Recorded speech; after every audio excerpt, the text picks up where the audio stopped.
chị theo dõi nha.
Đi đây ra.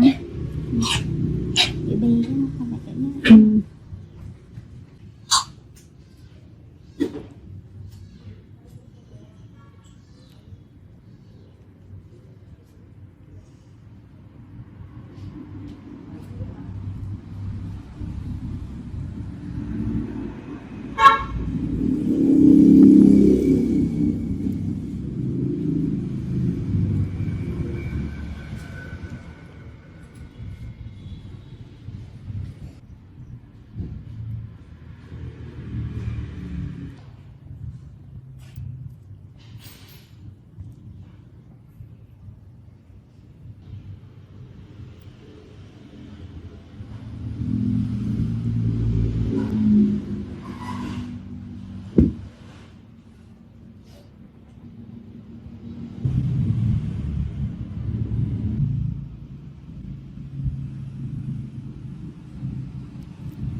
Nó chỉ làm cho em xong về nó đó đó. Ôi gì? Đúng rồi, để lo lẫn rổ. Cho em về rồi biết anh có tới chị không? Nhưng Có nhiều bạn mà có suy nghĩ là mụn là làm sẽ hết, không làm sẽ hết, tự hết. Nó đại cũng nghĩ đó. Đúng rồi, vì tụi em còn Nghĩ nhỏ. chắc do tới cái tuổi này.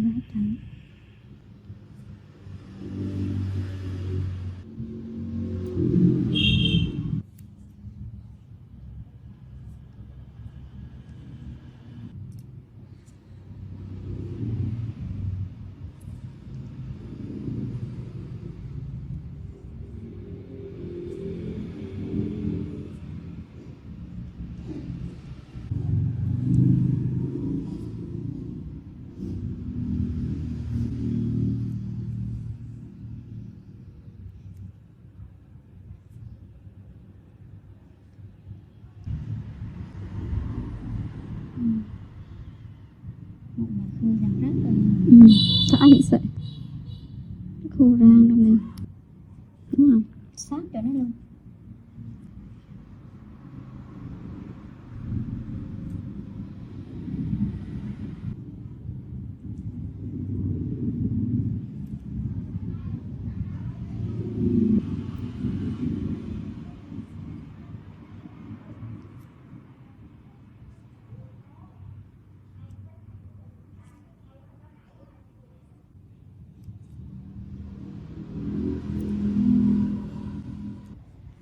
Nó qua đây này. Lấy cái này rồi.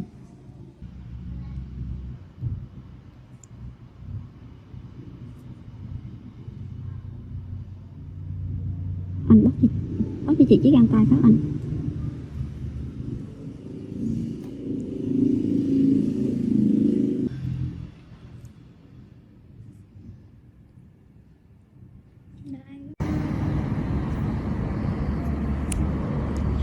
Cái gì vậy?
Suzuki step into a parallel universe, next-gen V-Strom and SV spied with new engine platform.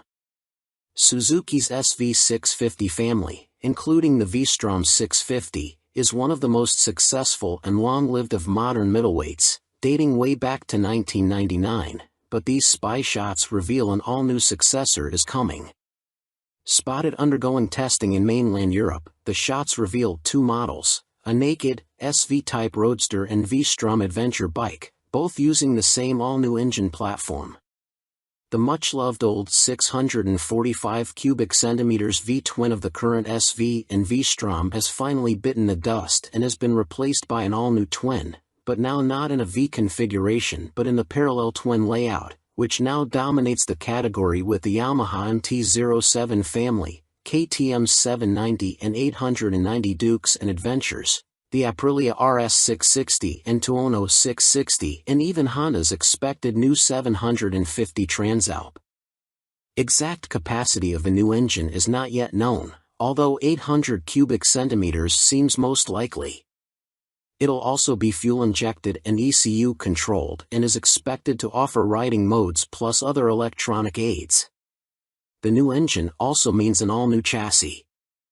Although the exact frame type can't be discerned from these pictures, it is likely to be a tubular steel trellis, mostly for cost reasons. A matching tubular steel rear subframe can be seen. The monoshock-operated swing arm is in cast aluminium, while both models have beefy inverted forks and multifunction LCD, not TFT, digital displays. But that is where the similarities between the two end. The SV replacement has 17 inches cast alloy wheels, twin Nissan radial brakes, a stubby, underslung exhaust and all-new bodywork with styling, particularly at the front with a new headlamp cowling housing 2 stacked LEDs, clearly inspired by Suzuki's recent GSX-S 1000. The Adventure V-Strom version has 19/17-inch off-road style wire wheels, more basic brakes, a higher exhaust, for off-road clearance, bash plate and bodywork and styling influenced by the current model, albeit also with the new stacked headlights. Although disguised, the two bikes look largely finished, suggesting they will be unveiled at the EICMA show in November as 2023 models. Suzuki's new parallel twin models in detail. Parallel lives, outgoes the old, much-loved, 645 cubic centimeters V-twin, and comes an all-new, more conventional parallel twin, similar to that of the MT-07 and other rivals. Sassy chassis. The new frame is likely to be tubular steel trellis, while suspension and brakes comprise beefy USDs and a mix of radial and conventional Nissans. GSX-S styling. SV Roadster replacement may get the GSX-S name. It's no longer a V-twin and has styling clearly derived from the GSX-S 1000. It's stacked. Both models have twin, stacked LED headlights which also debuted on the GSX-S 1000 and are a Suzuki signature. Phil West. By Phil West. You may also like Moto Guzzi V100 Mandello, 2023 on Review. Author Michael Neves. Published October 24, 2022. Updated November 3, 2022. Moto Guzzi's new V100 is no thrown-together parts-bin special. New from the ground up, it's beautifully crafted with design cues from Guzzi's glittering history. Slits in its side panels mimic their 1976 Sierra Leonean Leon's Mans 850, and the top fairing tips a hat to the 81 Le Mans 853. It's evocative stuff, right down to the V100 Mandello's name that pays tribute to at home and a celebration of Guzzi's 100th birthday in 2021. But it's anything but a misty-eyed, two-wheeled reminisce. It's thoroughly modern with a tasteful color dash and lean-sensitive rider aids. Go for the 15,750-pound S model and you get extra goodies like semi-active Olean's Smart EC 2.0 semi-active suspension and an up/down quickshifter, too. In terms of elegance and detailing, the Guzzi puts its sports touring rivals in the shade, but what is the competition? The Kawasaki Ninja 1000 SX, Suzuki GSX-S 1000 GT, and BMW R1250 RS are obvious rivals, but in the flesh, it looks like a lowrider Yamaha Tracer 9, or Honda Northern Territory 1100. The Moto Guzzi's upright riding position even has shades of Aprilia Tuono V4 about it, which is no surprise as they're both developed by Piaggio at their Noali factory near Venice. Technically, the Mandello is a different beast to any previous Guzzi. Not only is it fitted with electronics that wouldn't look out of place on a superbike and a new engine, it's also the first production bike to have adaptive aerodynamics, although their effect is minimal. Flappy wings aside, Moto Guzzi has created a tasteful sports tourer that's neither bland nor shouty and offers the perfect mix of comfort, sportiness, tech and character. It's pricey, but the V100 Mandello is well made with great attention to detail and feels like a machine that's come from the heart rather than just a model produced to fill a gap in a model range. It's like nothing else around, which is all part of its appeal, and you never get the sense, either by riding or looking at it, that any corners were cut during its journey from design sketch to showroom floor. Ride quality and brakes. Next up, engine. 4 out of 5. April 5th. Although the Mandello might look chunky in pictures with its bold styling, larger-than-life powertrain and chunky exhausts, it sits surprising low. Shorter riders will feel immediately confident being able to get feet flat on the floor, and if the standard 815mm seat height is still too lofty, there's a low accessory seat available. The riding position itself is nigh on perfect. Pegs are sporty without cramping knees. Even for 6-footers like me, a higher accessory seat is available for even more legroom, and its tall bars are placed naturally towards the rider so there's no awkward stretch or excess pressure on your wrists. The seat is comfy and scalloped at the rear to hold you in under acceleration. The screen offers decent wind protection, and with its injection system inside the V of the engine, now that the cylinder heads have been turned round 90 degrees, there's lots more knee room. Ride quality on this semi-active Olanes-clad S model is as plush or sporty as you want it to be, depending on the riding mode you choose, and there's a handy remote rear preload adjuster to twiddle for carrying heavy loads. With its shorter engine, the Mandello is sportier and more agile than previous Guzzies, and thanks to its long swing arm and low pivot point, there's little up/down shaft drive pitching on and off the throttle. Yes, you can feel the back end rise and fall when you ride aggressively, but like the engine's rocking, it's a slight movement and a sensation that quickly melts into the background. But what feeling you lose with a chain you gain with the clean, maintenance-free convenience of that shaft, which is especially useful on a big tour. Tipping the scales at just 136 kilograms, CCM's new Heritage 71T is incredibly light. Pull it off its suicide side stand and it feels more like one of those fat-tired electric bikes between your legs than a motorcycle. That's until you thumb the starter and its snarling 600 cubic centimeters motor barks into life.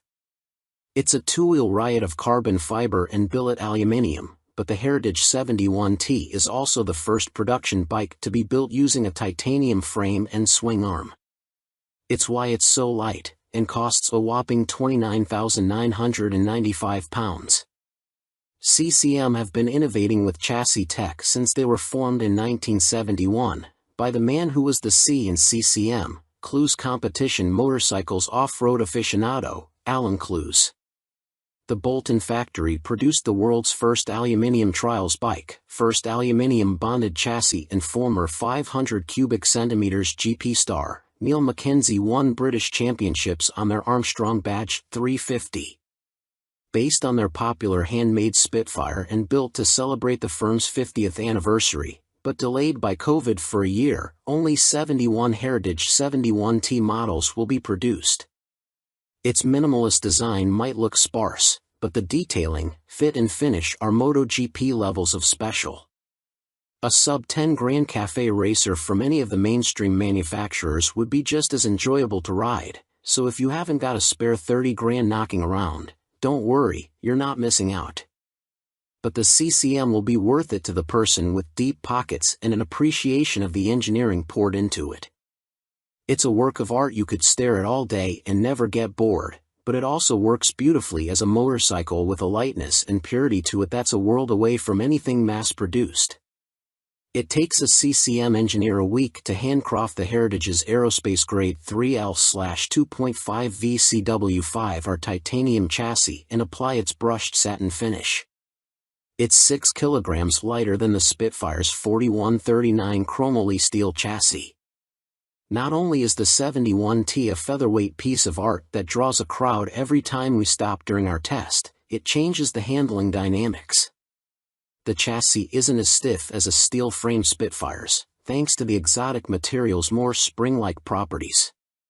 But the CCM is still pure, direct, and there's none of the mush you feel riding a built-down-to-a-production bike with heavy components, sound deadening and vibe protection.